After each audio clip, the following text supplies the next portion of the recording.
దోసకాయ పచ్చడి ఎలా చేయాలో చూద్దాం అనమాట. టమాటా ముక్కలు, వంకాయ ముక్కలు, దోసకాయ ముక్కల్ని కట్ చేసి పక్కన పెట్టుకోండి. పచ్చిమిర్చిని ఆయిల్లో ఫ్రై చేసి పక్కన పెట్టుకోండి.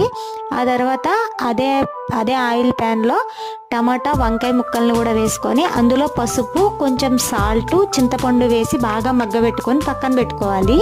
దోసకాయ ముక్కలు పచ్చివే, మగ్గబెట్టాల్సిన అవసరం లేదు. చిన్న ముక్కలుగా కట్ చేసి పక్కన పెట్టుకోండి ప్లేట్లో. తర్వాత ఇట్లా పక్కన పెట్టుకోండి. తర్వాత రోలు బాగా కడుక్కొని అందులో పచ్చిమిర్చిని బాగా మెత్తగా నూరుకున్న తర్వాత ఈ వంకాయ టమాటాను కూడా మంచిగా రుబ్బుకోవాలి మెత్తగా.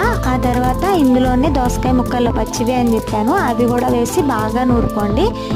ఇలా నూరుకున్నాక సాల్ట్ సరిపోయిందో లేదో చెక్ చేసుకొని ఒక బౌల్లోకి తీసుకోండి. తర్వాత తాలింపు పెట్టుకుందాం. ఆయిల్, జీలకర్ర, ఇంకా వెల్లుల్లి రెబ్బలు, కొద్దిగా పచ్చిశనగపప్పు, సాయమినపప్పు, ఆవాలు, ఎండుమిర్చి వేసాక బాగా